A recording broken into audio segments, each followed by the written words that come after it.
এবং আরেকটা হলো পৌত্তলিক মুসলিম। একদিকে পৌত্তলিক, একদিকে ইয়াহুদি, আরেকদিকে পৌত্তলিক মুসলিম, মিলটা কি পেয়েছেন?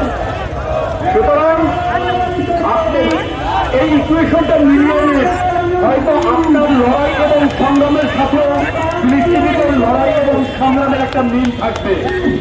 তো সেই যে সংগ্রাম আমাদের সামনে আসবে সেটাকে মোকাবেলা করার জন্য আমাদের এখন থেকে কিছু প্রস্তুতি প্রয়োজন।